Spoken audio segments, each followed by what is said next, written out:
Hi, welcome to the WVU Football Sports Chat. I'm Cassie Shaner. I'm here with WVU Football beat writer for thedpost.com, Joey LoMonaco. WVU has a bye week this week after beating Liberty last week 41-17, right? Yep.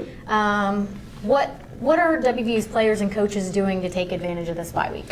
Well, first of all, it's going to be status quo. They're practicing Tuesday. They're also going to practice Wednesday. On Thursday, they're going to get into the weight room. They're going to do a heavy lift. They're going to do a lot of intense conditioning. And then on Friday, Holgerson's going to cut them loose. He's going to give them a little Friday, Saturday furlough, which he admitted is something that, big-time college football players, they don't really get to be normal kids. So even, getting a taste of it for 2 days, it'll be a nice little reprieve for them. The Liberty game was obviously a pretty easy win for the Mountaineers, but what did we learn from this game? Well, we learned that the defense, it's not invincible. It's a good defense, but you look at Tony Gibson, you look in the eyes of some of those defenders after the game, they weren't satisfied with the performance. Coach Holgerson went as far as to call it lethargic at times on the defensive side of the ball. There's going to be games like that. They weren't going to pitch shutouts the entire year. Teams are going to score in major college football. But moving forward, WV knows it has a good defense, but it still has certain aspects it needs to improve on the defensive side of the ball. So WVU's next game is Saturday, September 26th, the 3 p.m. game against Maryland at home. What kind of challenge does Maryland present for this team? Well, the Terrapins, they're kind of in a flux right now. They have a little bit of a quarterback controversy.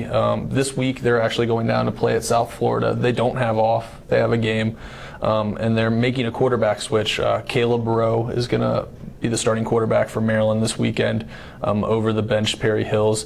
So Coach Holgerson and Tony Gibson, the defensive coordinator at WVU, they're really going to be watching intently this weekend. I know they mentioned to me that they're very excited to have the chance to watch that full game live, just to really see what kind of look the Terrapins have, because they got blown out by Bowling Green last week, and that's not something that a Big Ten team is supposed to do. You're not supposed to lose at home to Bowling Green. So the Terrapins, they have one of the best punt returners in the country in William Likely. Holgerson's acknowledged he got us a couple times last year, gashed WVU with big returns.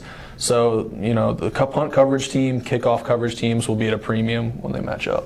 Okay. This far, into the season, it's still early. We were 2 games in. What have been maybe some of the surprise standouts for WVU? Well, I'm going to go with a player. I'm going to go with a junior wide receiver, Dakeil Shorts. He's someone who Coach Holgerson had said can move all over the field. He went as far as to call him his most versatile receiver at times. He can play both outside receiver positions, both slot positions.